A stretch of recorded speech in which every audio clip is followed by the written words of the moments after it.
जय हिंद, नमस्कार। मैं अंबर जैदी स्वागत करती हूँ आप सबका एक बार फिर से हमारे आज के कार्यक्रम में। और आज एक बार फिर से मौजूद है हमारे साथ आदित्य सत्संग जी। आज बात करने वाले हैं भगवान राम के। और बात इसलिए नहीं करेंगे क्योंकि दशहरा था और दिवाली आने वाली है, तो इसलिए हम भगवान राम की बात करेंगे। भगवान राम की बात राजनीति में होती है अक्सर। अ, आप सब जानते हैं कि किस तरह से होती है, लेकिन अब यहाँ पर एक नया एंगल आया है। मध्य प्रदेश के सीएम मोहन यादव जी ने भगवान राम को कास्टियस बोला है और इसी आधार पर उनको रिजर्वेशन चाहिए 73% इन एमपी। अब ये जो स्टेटमेंट है, इसके बाद से लोगों में काफी गुस्सा है और लोग परेशानी के आखिर बीजेपी के सीएम है और इस तरह की बात आना लोगों में गुस्सा जायज है, क्योंकि बीजेपी ने भगवान राम को उनका राम मंदिर बनाने के लिए काफी जद्दोजहद की, मशक्कत की और उसके उन्हीं की पार्टी से इस तरह का, हालांकि ये एक इंडिविजुअल स्टेटमेंट है, बट स्टिल लोगों में काफी गुस्सा है, लोग बहुत ज्यादा परेशान है। और इसीलिए हम समझेंगे कि आखिर ये सारी चीजें आ क्या रही हैं और इसका क्या रेलेवेंस है और किस तरह से इसको समझा जाए। इन सारे सवालों को समझेंगे। आदित्य जी हमारे साथ हैं और he is the best person to answer all these questions. बहुत बहुत स्वागत है आदित्य जी। जय हिंद, नमस्कार। नमस्कार और आपको प्रणाम, आपके दर्शकों को प्रणाम। Thank you for inviting me again. देखिए क्या है कि वाल्मीकि रामायण मेरी दो पुस्तकें उस पर आधारित है। एक ये वाली है वन एरो वन किल जो कि प्योर राम के ऊपर है, और दूसरी ओरिजिनल एटलस, वो भी रामायण पे आधारित है। अंबर जी, इतना स्पेसिफिक है वाल्मीकि रामायण कि आज भी दुनिया की ज्योग्राफी उससे मैच कर जाती है, आज भी, और नाम भी नहीं बदले, इतनी स्पेसिफिक। कॉस्मोलॉजी पे बात होती है, एस्ट्रोनॉमी पे, कॉस्मोलॉजी पे बात होती है कि किस तरह भूगोल है, किस तरह नक्षत्र हैं, तारे हैं, और जो आज जो हमको भूमि दिखाई देती है उसमें एक्यूरेटली कौन सा पहाड़ कहाँ है और जगह का नाम क्या है, इतनी एक्यूरेट है ये बुक। अगर कोई इसको सिर्फ मतलब विज्ञान के रूप से पढ़े, then also this accurate. Okay.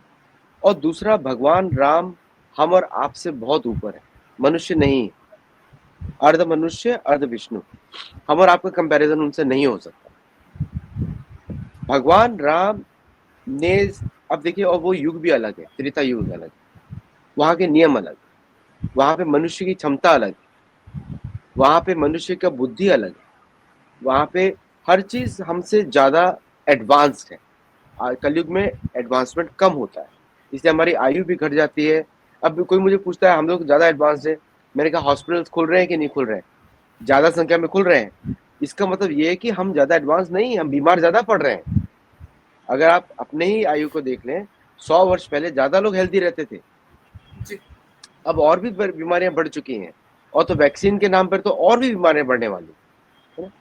तो तो इतना ऐतिहासिक पुस्तक को मिस रिप्रेजेंट करना, मेरे हिसाब से it is a very great, मतलब पाप बोलना चाहिए, मिस रिप्रेजेंट करना। अब भगवान राम के लिए आप भी और मैं दोनों ही सेम है भगवान राम के लिए। तो भगवान राम के लिए यू आर, आप, मैं, दुनिया के हर प्राणी सेम है। उनके लिए वो ना किसी से ज्यादा प्रेम करते हैं, ना किसी से द्वेष रखते हैं, क्योंकि भगवान है। जी। और वो सबको समान रूप से ट्रीट करते हैं, यहाँ तक कि बंदरों को भी, वानर को भी वो समान रूप से ट्रीट करते हैं, उनको गले लगाते हैं, इससे काम करते हैं। और उनके पिता दशरथ महाराज, वो कभी किसी का जन्म देखते ही नहीं थे। वो कोई धनी नहीं होगा तो उसको धन दे देते थे, जो धनी है उसको उसके साथ ही समान रूप से ट्रीट करते थे। तो ये जो कास्ट बेस्ड डिविजन, जो आजकल, caste is European word, Bharat में कभी एग्जिस्ट नहीं किया। इंग्लिश, संस्कृत वर्ड्स का इंग्लिश में कोई, इंग्लिश वर्ड्स का संस्कृत में कोई ट्रांसलेशन नहीं है, और इंग्लिश वर्ड्स के पैरेलल कोई इंग्लिश में, संस्कृत वर्ड्स के पैरेलल में कोई इंग्लिश वर्ड भी नहीं है। तो word caste only applies to European society, doesn't apply to Bharat. और हमारे यहाँ पे तो वर्ण, वर्ण का अर्थ होता है कलर या कैटेगरी, मतलब कलर, या फिर जैसे कि आपने बना दिया ABCD, 4 वर्ण हो गए, या फिर सफेद नीला काला पीला, ये 4 वर्ण है। आबासा को भी हम वर्णमाला ही बोलते हैं ना, वर्णमाला आबासा। ही बोल रहे हैं, एग्जैक्टली। अभी कोई मुझसे पूछे क ख ग में से कौन बेटर, मैं बोला चारों की जरूरत है भाई, ऑल इक्वली बेटर।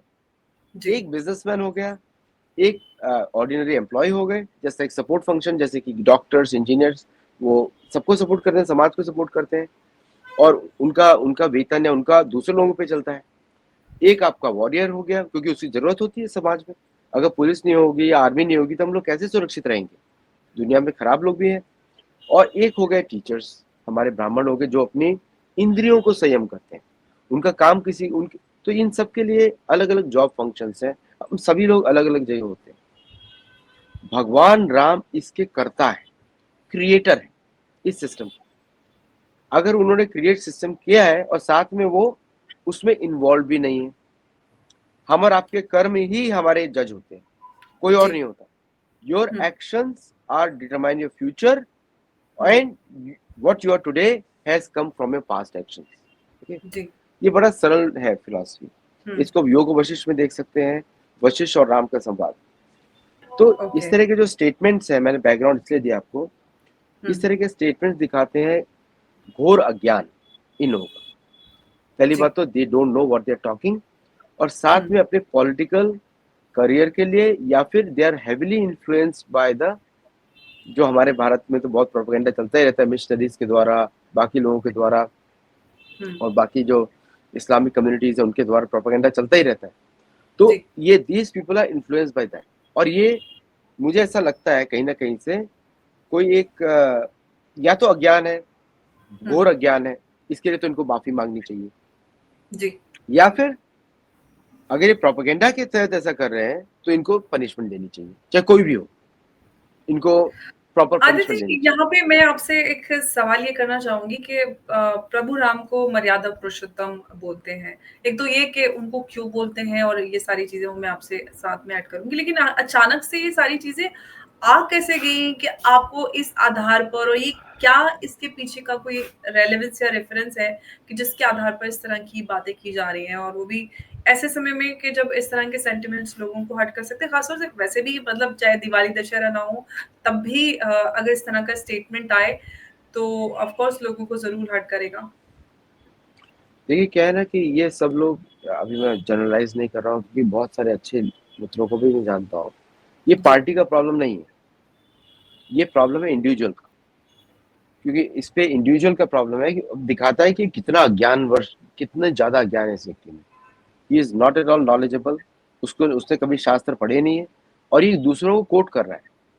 अगर आप लीडर हैं तो आपको खुद की भी अंडरस्टैंडिंग होनी चाहिए, ये दूसरों को भी नीचे लेके जाएगा।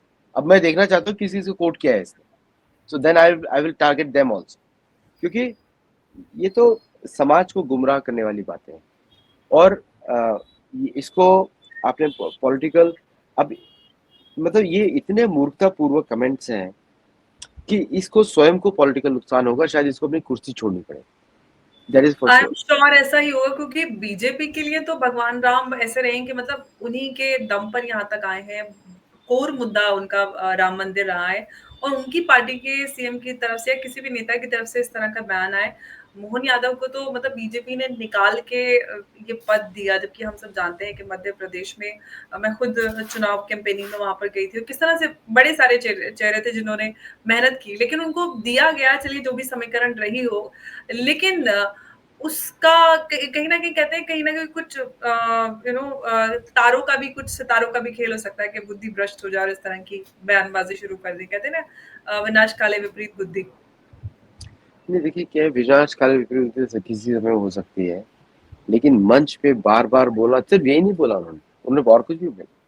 उन्होंने जी। बोला सीता माता तलाकशुदा वुमन, इसलिए ये बताइए, बोला। इस तरह की ये बात तो आज तक कभी किसी ने की ही नहीं। किसी की हिम्मत नहीं है, यहाँ तक कि किसी मुसलमान ने भी नहीं करी, यहाँ तक कि किसी क्रिश्चियन ने भी नहीं करी। तो ये घोर लेफ्टिस्ट माइंडसेट, और क्या बोल सकते हैं कि ये आ, शास्त्रों का अपमान है, ऐसा कहीं लिखा ही नहीं रामायण। भगवान राम तो रो रहे हैं कि मेरे को, क्योंकि उस समय का युग अलग है, वो त्रेता युग जी। है। त्रेता युग जी। के नियम अलग होते हैं, जैसे कि कलयुग के नियम अलग होते हैं। कलयुग में क्या है, हिपोक्रेसी, कॉरल हर जगह चलती रहती है। तो कलयुग के नियम अलग होते हैं।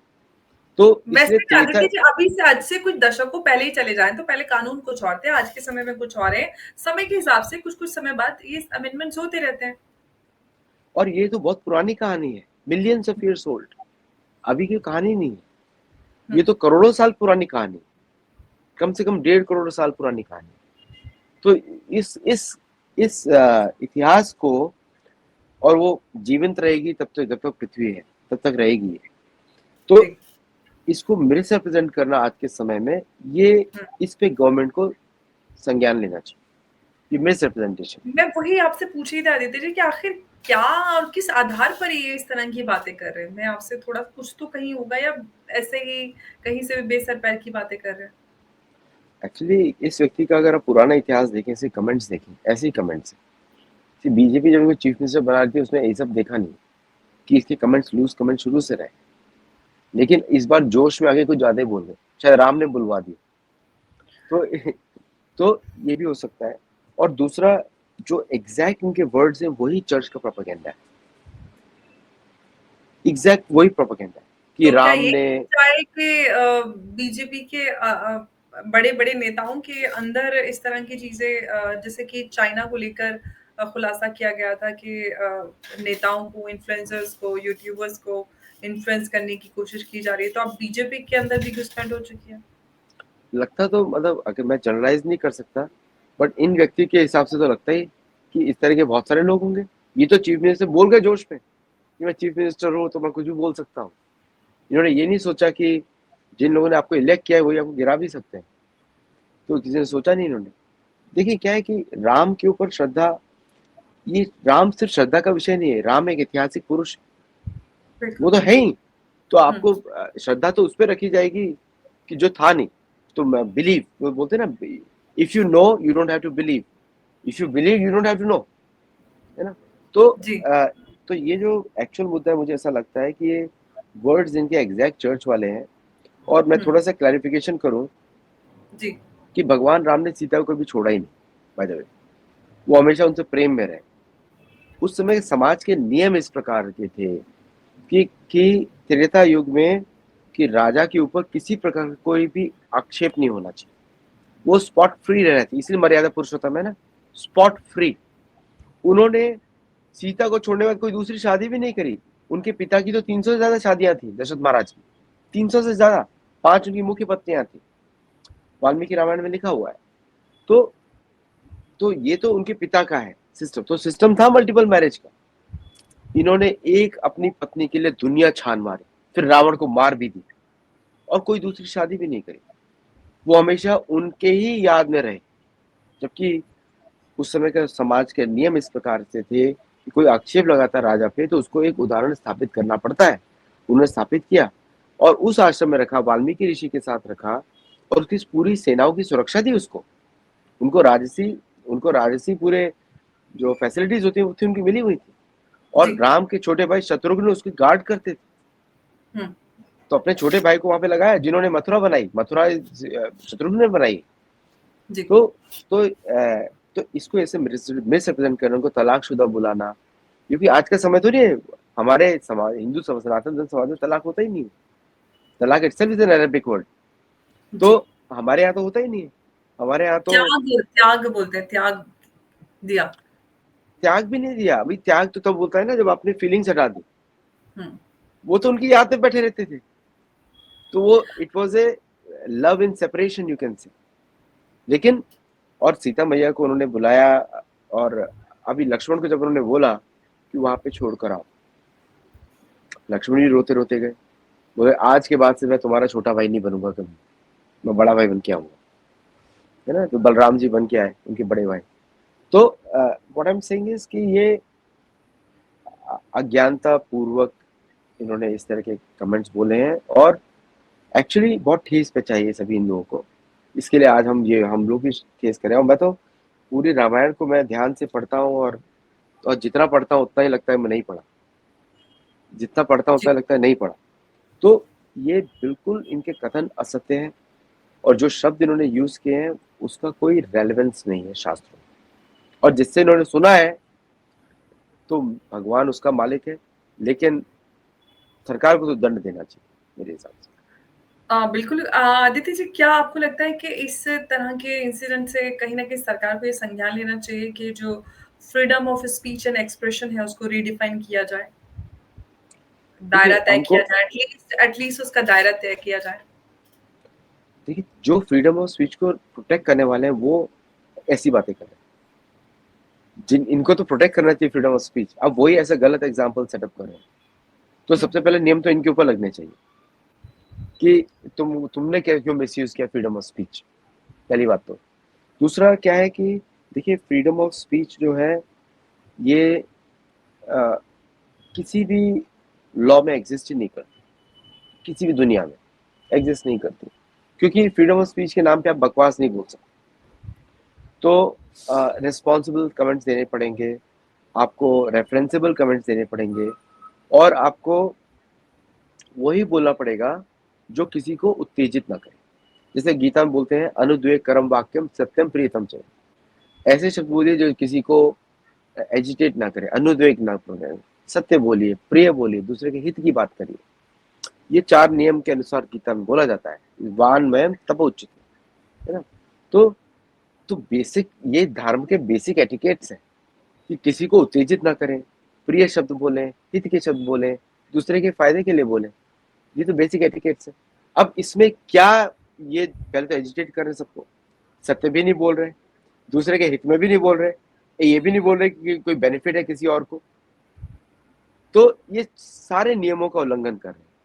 और यही नियम होना चाहिए सरकार का कि सभी लोग इसी प्रकार से बातें करें। अगर इसके विपरीत जाएंगे तो कोर्ट उनको करेगा। अब यहाँ पे तो कोर्ट्स भी इनके साथ शायद खड़े हो जाए, क्योंकि फ्रीडम ऑफ स्पीच जो है वेस्टर्न प्रोपेगेंडा है कि रिवोल्ट्स कराए जाए कॉलोनीज, ये प्रोपेगेंडा एक्चुअली, कि भारत में रिवोल्ट हो फ्रीडम ऑफ स्पीच के नाम पर, इस पे रिवोल्ट हो, इधर रिवोल्ट हो। Loose talk should not is not freedom of speech. इस तरह का हल्की बातें करना और लोगों को उत्तेजित करना, जिसके लिए हम लोग आज शो कर रहे हैं, ये बिल्कुल भी, ये तो असभ्य समाज का प्रतीक है। जी। और हम लोग तो काफी सभ्य समाज है एज कम्पेयर टू अमेरिका, तो we are 1000 times ahead in जी। सभ्यता में। यस। जी। आदित्य जी, हम देखते हैं कि अक्सर इस तरह की बातें होती हैं, जैसे कि मोहन यादव ने बोला है माँ सीता के लिए, या उन्होंने भगवान राम की बात की है। ऐसे आजकल रावण को लेकर भी काफ़ी अलग-अलग तरह के विचार हैं। कोई कहते हैं कि वो बड़ा तपस्वी था, और अलग-अलग चीज़ें होती हैं। तो ये सारे विचार कहाँ से निकल कर आते हैं? क्या कोई एक ताकत काम कर रही है इन सारी मिस इन्फॉर्मेशन, या फिर इन इस प्रोपेगेंडा को आगे और प्रोपेगेट करने के लिए? देखिए जितने पश्चिम देश हैं वो चर्च के माध्यम से भारत पे अटैक करते हैं। ये जी, सारी की जननी कैथोलिसिज्म या कोई एंग्लिकल चर्चेस है, ये वही वहीं से आ रही है। ये हिंदुओं को चाहते हैं कि हिंदू रामायण ना पढ़े, अपने धर्म पे विश्वास ना करे, हुँ, और किसी तरह उसको गवर्नमेंट चेंज करके कंट्रोल कर दिया जाए, इसी हुँ, तरह करे। ऐसे इन्होंने साउथ अमेरिका में किया, ऐसे इन्होंने बाकी जगह पे किया, सेम जी, मेथोडोलॉजी दे यूज। ठीक है। सेम मुसलमानों ने आक्रमण किया, मारा, लेकिन वो कुछ ज्यादा चेंज नहीं कर पाए, जी, समझा। उन्होंने कुछ लोगों को कन्वर्ट कर दिया फोर्सिबली, ये सब कर दिया। इन लोगों का प्रोग्राम क्या होता है कि ये जमीन को चूस जाना, लोगों को कन्वर्ट करके पूरे गवर्नमेंट कंट्रोल कर देना। फिलीपींस का हालत देखिए, जी, फिलीपींस कभी भी गरीब कभी भी उन्नति होगा ही नहीं। तो ये जी, चर्च के माध्यम से भारत की उन्नति को रोकना चाहते हैं, ये वही लोग हैं सारे। और इसको हम खुल के बोल सकते हैं क्योंकि ये इतिहास है। अभी हम लोग कुछ किसी के अगेंस्ट पर्सनली नहीं बोल रहे हैं, ये ट्रेंड्स हैं। तो साउथ अमेरिका में भी यही हुआ, फिलीपींस में भी यही हुआ, और बाकी देशों में भी ऐसे ही हुआ। इंडोनेशिया में Ramayana is very popular book, is part of the national culture. तो जी। वहां के मुसलमान रामायण भी फॉलो करते हैं, इसलिए अरबी लोग उनको काफिर बुलाते हैं। और क्योंकि इन्वेडर्स रिलीजन आ गया वहां पे इस्लामिज्म, तो वो भी उसको भी फॉलो करते हैं। तो दोनों साइड में बना के रखा हुआ, लेकिन वहां का कल्चर रामायण पे बेस्ड। कल्चर पूरी तरह से, इनफैक्ट वहाँ के नाम भी ऐसे होते हैं। इनफैक्ट मुझे एक बहुत साल पहले एक अवार्ड फंक्शन में इंटरनेशनल लेडी मिली थी, उनका नाम था लक्ष्मी, एंड शी वाज़ हाँ मुस्लिम। हाँ, तो बोला जाता है मुस्लिम है, लेकिन वो फॉलो भी हिंदू करते हैं। डर के मामले से नाम मुस्लिम होता है। जैसे उनकी राजकुमारी ने ओपनली रामायण की बात करती है वो, जी, और बाली के हिंदू तो वैसे भी हिंदू ही है। तो जी, वो उधर का अगर थोड़ा सा सरकार हट जाए तो सब हिंदू बन जाएंगे। इंडोनेशिया पूरा हिंदू कंट्री है। सरकार के डर की वजह से वो लोग रहते हैं मुसलमान को डर लगता है कि निकल गए तो मार दिए जाएंगे। अगर वो थोड़ा सरकार का डर भी हटा जाए ना, गायब। उनकी एयरलाइन ही गरुड़ है। एब्सोल्युटली जी। आदित्य जी, अब यहाँ पर सवाल ये है कि प्रभु राम के नाम पर हम कहते हैं कि वो विष्णु के 7वें अवतार हैं और मर्यादा पुरुषोत्तम। उनका नाम ले चाहे कोई भी भारतीय हो, किसी भी धर्म का हो, सभी की आस्था है और सम्मान तो सभी करते हैं। अगर इस तरह का स्टेटमेंट आता है तो ठेस सभी को पहुँचती है। आपको क्या लगता है कि भगवान राम के नाम पे जो राजनीति हो रही है, इस तरह की चीज़ें बंद होनी चाहिए, पॉलिटिसाइज़ेशन बंद होना चाहिए? मैं तो चाहता हूँ कि राम के नाम पे जम के पॉलिटिक्स करो, जम के करो। एटलीस्ट राम का नाम तो ले रहे हो, है ना। उस नाम में बहुत शक्ति है। अचिंत्य नाम नाम है, मतलब उसकी शक्ति बहुत। तो मैं चाहता हूँ पॉलिटिक्स हो, लेकिन इस तरह के कमेंट्स ना हो। अगर मतलब एक तरीके से इनका मैं साधुवाद, इनका धन्यवाद भी करता हूँ कि आपने ऐसी बकवास करी, आज उसके ऊपर हम शो कर रहे हैं, है ना। जी। Thank you very much for Mohan Yadav for this act. लेकिन राम के नाम पे चाहे आप कुछ भी बोलो। वैसे आदित्य जी, आपको इस बात का मतलब आप आई don't know if you believe और नॉट, मैं परसों ही सोच रही थी कि मैं आपके साथ दशहरे से एक दिन पहले कि आपके साथ भगवान राम पे मैं शो करूंगी और देखिए आज हम कर भी रहे हैं। आपकी इच्छा की शक्ति है। तो जी। जैसे कि अब राम के नाम पे आप कुछ भी कर सकते हो। राम भगवान है, वो हमारे आपके हमारा आप उनके विरुद्ध कुछ बोलेंगे, राम का पद कुछ बदलने वाला नहीं। राम इज बिल्कुल। बियॉन्ड अस, ठीक है। लेकिन ऐसी अशब्द बातें, असभ्य बातें तो मत बोलो कि राम कास्टिस्ट है। कास्टिस्ट तो यूरोपियंस है, अपर मोनार्की एंड कॉमनर। कहाँ पे कास्ट? कास्ट जी। सिस्टम तो स्पेनिश कास्ट सिस्टम है, कास्ट था पोर्चुगीज कास्ट सिस्टम। जी। भारत में तो कास्ट है नहीं। और दूसरा, आपने राम सीता मैया को बोल दिया तलाकशुदा। जी। ऐतिहासिक बातें तो करो अगर करनी भी है तो जी। हमको ये नहीं है कि आपने राम के, आप राम को किसी भी तरह से आप नीचे नहीं दिखा सकते या राम के ऊपर नहीं कर सकते। पॉसिबिलिटी नहीं है, क्योंकि आप मनुष्य हैं, वो भगवान। हम्म। लेकिन इस तरह का दुष्प्रचार करना, चर्च की भाषा बोलना, इससे तो हम्म। आप भारत देश को तोड़ने का काम कर रहे हम्म। हो। That is the problem. जी। क्योंकि आप क्या कर रहे हो कि आप भगवान राम को आप एक सामान्य पट पे लाके लोगों की श्रद्धा जो राम में है वो तो कम नहीं होने वाली। बिलीव मी, जी। ब्रह्मा के शब्द है, कम नहीं होने वाली, बढ़ेगी। लेकिन आप उस पटल पे लाकर आप अपना ही स्वयं अपमान करा रहे हो, दूसरे का नहीं। हम इसीलिए आपके ऊपर ही शो कर रहे हैं कि किस तरह आप अज्ञानी हो, किस तरह आपको कुछ पता नहीं है, आप किसी प्रकार का आप मतलब क्या बोल सकते हैं। और एक प्रोपेगेंडा के तहत बीजेपी के विरुद्ध काम कर रहे हो आप। मतलब आपका रिजीम चेंजिंग ऑपरेशन में वेस्टर्न कंट्रीज के साथ सहयोग कर रहे हो। हम तो ये एज्यूम कर सकते हैं ना कि आपने सहयोग कर रहे हैं, क्योंकि आप इसी तरह की बातें तभी करेंगे इलेक्शन के समय में। जी। और इसको बीजेपी की तरफ से नहीं देखना चाहिए, क्योंकि बीजेपी ने तो पॉलिटिकल पार्टी है, तो पॉलिटिकल पार्टीज कोई भी परफेक्ट नहीं होती, और बड़ी जी। पॉलिटिकल पार्टी तो कोई परफेक्ट नहीं होगी। लेकिन वहाँ के लीडर्स ने वो सारे काम किए हैं जो भारत को आगे बढ़ ले जा रहे हैं, है ना। तो जी। इसलिए बीजेपी पे के ऊपर नहीं जाता है लांछन, ये इस व्यक्ति के ऊपर जाता है। और इस व्यक्ति को ही क्वारंटाइन करना चाहिए मेरे हिसाब से। ये कोविड-19 के जैसा है। आपने बड़ा बड़ी अच्छी टर्म और काफी दिनों बाद सुना है क्वारंटाइन, क्योंकि कोविड कोविड के वक्त में हम ये सुनते थे और आज आपने मोहन यादव के लिए इन शब्दों का इस्तेमाल करने मुझे हंसी आ गई। लेकिन आदित्य जी, एक बात जो लोगों में रोष है, मैं उस पर थोड़ा आपसे जानना चाहूंगी। लोग बहुत ज्यादा गुस्से में हैं। इस गुस्से को आप किस तरह से देख रहे हैं? क्योंकि ऑफ कोर्स भगवान राम पे इस तरह की बात होगी तो गुस्से में, लेकिन जिस तरह से लोग इस तरह से रिएक्शंस दे रहे हैं, उनके जो स्टेटमेंट्स है उस पे आप क्या कहना चाह रहे हैं? देखिए, लोगों का गुस्सा स्वाभाविक है। राम प्रेम की वस्तु है। प्रेम अलग होता है, लव अलग। राम से लोगों को प्रेम है, कृष्ण से प्रेम है। आप उसको छू नहीं सकते कोई भी। वो भारत की आत्मा है। तो आप अगर, अब जैसे अ, अगर मैं अमेरिका की बात करूं, रियल अमेरिका की बात करूं, यहाँ की आत्मा नेटिव अमेरिकन है। वो अगर मैं उनके विरुद्ध कुछ, अभी यहाँ की सरकारें कुछ और है, लेकिन भारत कुछ अलग देश है, भारत नेटिव देश है। वहाँ राम कण कण में है। यहाँ तक कि अधिकांश नाम मतलब राम की श्रद्धा सिर्फ भारत में ही नहीं है। राम की श्रद्धा शुरू होती है पाकिस्तान से लेके वियतनाम तक और चीन तक। बिल्कुल। तो अयोध्या अयोध्या जो कैपिटल थाईलैंड की मानी जाती है वो राम के नाम पर है। तो Ram is a global phenomena. भगवान राम का वर्चस्व पृथ्वी पर है।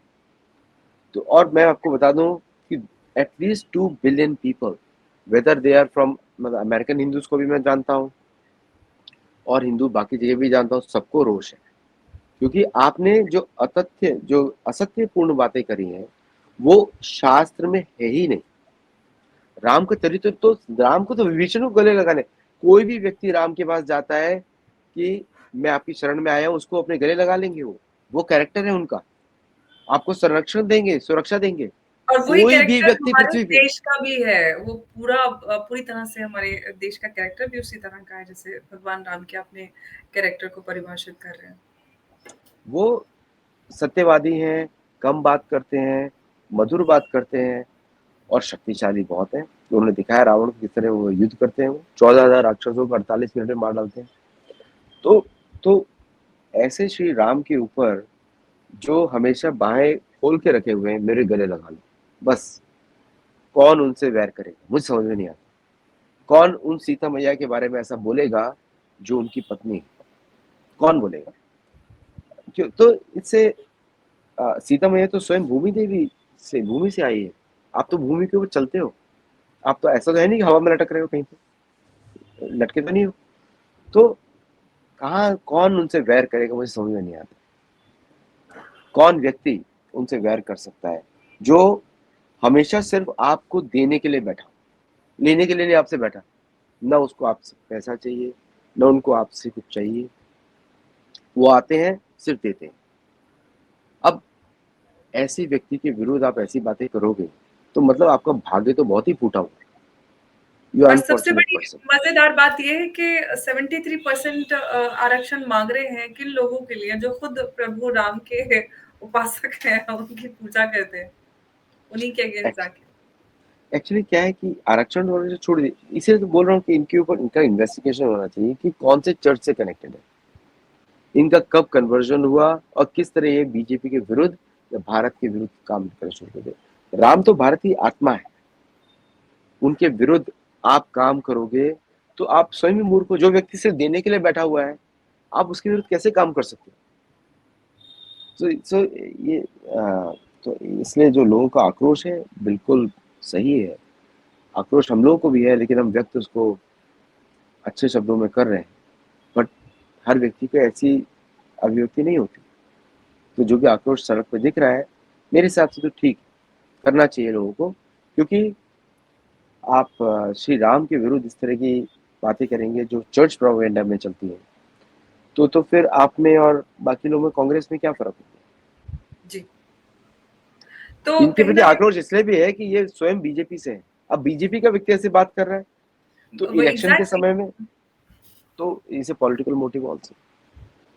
बिल्कुल, कहीं न कहीं वो बात जो आप कह रहे हैं वो समझ में आती है और कहीं न कहीं इस स्टेटमेंट को बीजेपी के खिलाफ अब बिहार में इलेक्शंस है, उसके बाद वेस्ट बंगाल में इलेक्शंस है, तो कहीं न कहीं ये सारी चीज़ें बीजेपी के खिलाफ जा सकती हैं कि अरे देखिए बीजेपी का ही एक नेता इस तरह की बात कर रहा है। बीजेपी तो भगवान राम को सबसे ज़्यादा आगे लेकर चलती है और आज उनकी तरफ से आता है। तो आपको क्या लग रहा है कि बीजेपी डैमेज कंट्रोल करने की कोशिश करेगी क्योंकि लोगों में बहुत गुस्सा है, चुनाव का समय है। किस तरह का नहीं, क्योंकि ऑपोज़िशन इसको इस्तेमाल करने की कोशिश करेगी। देखिए बीजेपी से मेरा कोई संबंध तो है नहीं, नहीं, मैं लेकिन एक वैसे इन जनरल हाँ मैं आपसे जानना चाहती हूँ। हाँ, मैं तो चाहता हूँ कि बीजेपी इनको एक एग्जाम्पल बनाए और निकाल दे पार्टी से। जी, बिकॉज दैट्स ओनली सोल्यूशन। वही डैमेज कंट्रोल हो सकता है। इनको पार्टी से निकाल दे और इनको परमानेंटली बैन कर दे, ये बीजेपी में नहीं आ सकता। वो that will be the perfect example for the world, rest of the world. क्योंकि और कोई इनका वो नहीं है, इनका करियर ही छीन लिया जाए इनसे बस। यहाँ से तो बिल्कुल, क्योंकि जिस तरह की बातें कर रहे हैं कोई और सॉल्यूशन नज़र ही नहीं आता। एक के बाद एक बकवासबाज़ी अगर आप करें भगवान राम के लिए, माँ सीता के लिए, बिल्कुल ये तो अरे कांग्रेस पाकिस्तान की हिम्मत नहीं है, पाकिस्तान की हिम्मत नहीं है, अमेरिका की हिम्मत नहीं है कुछ बोलते राम के विरुद्ध। एग्जैक्टली, पाकिस्तान अमेरिका को तो छोड़िए, अब जो कांग्रेस ये सवाल उठाती थी भगवान राम के ऊपर, राम मंदिर का विरोध एंड एवरीथिंग, वो तक इस तरह की बातें नहीं करते, उनसे भी आगे निकल गए। अब वही है ना कि इनके प्रति इनका एक अच्छा सा पोस्टर बनवाया जाए और इनको हार पहना के बाय बाय, कि इनके ऊपर हर साल में पुष्पांजलि अर्पित की जाए, मतलब वही, मतलब कि पार्टी से बाहर निकाल दो, या political career should be over. क्योंकि मैं तो बहुत ही पॉलिटिशियन नहीं हूँ, मैं तो एकदम ऑथर वाली बातें करूंगा सत्य है। जी, क्योंकि इस तरह का अनादर करने वाले व्यक्ति को एटलीस्ट अगर वो इस पब्लिक पोजीशन पे, तो that public position doesn't he doesn't deserve, और वो भी मध्य प्रदेश में। मध्य प्रदेश, और खुद वो हिंदू है। सबसे बड़ी बात ये कि चलो कोई और किसी धर्म का हो तो ये कह सकते हैं कि तुम क्या जानोगे भगवान राम क्या है। अब यहाँ पे तो ये भी नहीं कह सकते, आप खुद हिंदू हैं, क्या कहकर आप बचिएगा। एक्चुअली मध्य प्रदेश में तो भगवान राम इतने भूमि सुदीक्षण ऋषि, शतभृंग ऋषि, इतने सारे ऋषियों के भूमि जहाँ भगवान राम घूम रहे थे, है ना। जी, वो तो दंडकारण्य तो मध्य प्रदेश से ही जाता है, तो छत्तीसगढ़ से ही जाता है। तो भगवान राम तो वहां पे 14 वर्ष रहे। अब 14 वर्ष जिस भूमि में रहे हो, वहां का चीफ मिनिस्टर ऐसी बकवास बातें करे, या जो भी इनका पोजीशन है, आई डोंट नो जी, एंड आई जी, don't want to know also. हाँ, चीफ तो मिनिस्टर ही है अभी तक तो। हाँ तो पोजीशन मस्ट गो। अभी वहां पे शिवराज पाटिल जैसे, शिवराज चौहान जैसे अच्छे लोग आने चाहिए वापस, पर वो तो अच्छा काम कर रहे हैं एग्रीकल्चर में। बिल्कुल। तो यहाँ पे कुछ और रिप्लेसमेंट होने चाहिए, because that's only option we have, nothing else. BJP को अपने को बचाने के लिए करना पड़ेगा भाई, बिल्कुल, उसका बीजेपी एग्जाम्पल के लिए बने। बहुत मुश्किल वाली बात है, क्योंकि भगवान राम को लेकर इतने आपत्तिजनक शब्द निकलना, वो भी बीजेपी के नेता की तरफ से। और मोहन यादव वैसे तो जब से वो आए हैं तब से कुछ ना कुछ इस तरह की बातें करते रहते हैं, स्टेटमेंट्स देते रहते हैं, लेकिन अभी कुछ ज़्यादा होता जा रहा है और चुनाव का समय है, और भगवान राम के ऊपर, सीता के ऊपर इस तरह के स्टेटमेंट्स कहीं न कहीं पब्लिक सेंटिमेंट्स को बहुत ज़्यादा हर्ट कर रहे हैं, और ये बीजेपी को बड़ा नुकसान दे सकते हैं। ऐसे में बीजेपी डैमेज कंट्रोल करने के लिए क्या कदम उठाएगी, ये तो आने वाला समय ही बताएगा, क्योंकि सिवाय उनकी कुर्बानी के और कोई रास्ता है नहीं इस डैमेज कंट्रोल का। अब देखते हैं कि क्या कुछ मोहन यादव का इस पर होता है। आदित्य जी, बहुत-बहुत धन्यवाद आपका हमारे साथ इस अहम, क्योंकि बहुत अहम ये चर्चा थी, क्योंकि लोगों के मन में बड़े सारे सवाल हैं कि आखिर ये सारी चीज़ें क्यों हो रही हैं। तो इसके पीछे का तो कोई आधार ही नहीं है, समझ में आ गया, क्योंकि मैं ऑफ कोर्स उतनी नॉलेज नहीं है इन सारी चीज़ों पे जितना आप इन सब पर रखते हैं। हम तो बेसिक जानकारी है हम लोगों के पास। तो ये तो समझ में आ गया कि इस स्टेटमेंट के पीछे कोई भी ऐसा रेफरेंस नहीं है जिसको हम माने कि अरे इसके आधार पर उन्होंने मिस इंटरप्रेट करके बोल दिया। तो ऐसा कुछ नहीं है, कहीं से कहीं तक इसका कोई कनेक्शन नहीं है। और बिल्कुल कहीं न कहीं से तो इनको इस तरह की बातें मिल रही हैं कि चुनाव के समय में इस तरह की बातें की जाएँ। देखते हैं कि बीजेपी तो सख्त है, और इस तरह के किसी भी जो एलिमेंट्स हैं उनके खिलाफ सख्त कदम उठा रही है। कोई भी ऐसा जो तत्व है वो सबको उठा-उठा के फेंक रहे हैं। अब देखते हैं इनको, इनके साथ क्या किया जाएगा। मार दिया जाए या छोड़ दिया जाए, वही वाला हो जाएगा। हाँ, बहुत धन्यवाद आदित्य जी। नमस्कार, जय हिंद, जय भारत। नमस्कार, जय हिंद।